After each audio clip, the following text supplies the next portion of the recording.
Congar. Donc vous venez faire des saignées chez nous donc pour le traitement de l'hémochromatose. C'est un traitement naturel, on ne va pas vous donner un médicament qui va être toxique. On va simplement enlever ce qu'il y a en trop. Dans votre cas c'est du fer, donc on va retirer du fer, mais aussi des globules rouges, et du plasma et de l'eau. L'hémochromatose s'est imposée dans la vie de Philippe Congar à la cinquantaine. Dans un premier temps, cette maladie génétique lui a imposé une saignée chaque semaine.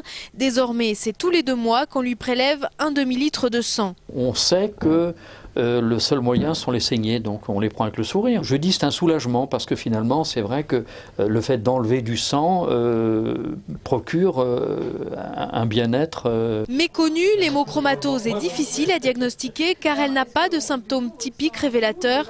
Dans le cas de Philippe Congar, c'est son diabète qui a mis les médecins sur la piste de la maladie. Ça peut être simplement une fatigue, des douleurs articulaires ou un essoufflement. Il faut bien garder à l'esprit que ce sont des symptômes qui ne sont pas spécifiques de la maladie. La vraie difficulté de la maladie, c'est de faire son diagnostic. Une fois que le diagnostic est fait, les personnes viennent faire leur saignée régulièrement et on vit une vie tout à fait normale. Mais la vie des malades pourrait bien changer grâce à la recherche toulousaine. À l'INSERM, on travaille depuis 15 ans sur le métabolisme du fer. En mars dernier, une équipe a réussi à décrypter le mécanisme. Ce que nous avons trouvé ce printemps, c'est la molécule qui est le plus en amont et qui permet la régulation de l'entrée du fer dans l'organisme. Cette molécule s'appelle BMP6.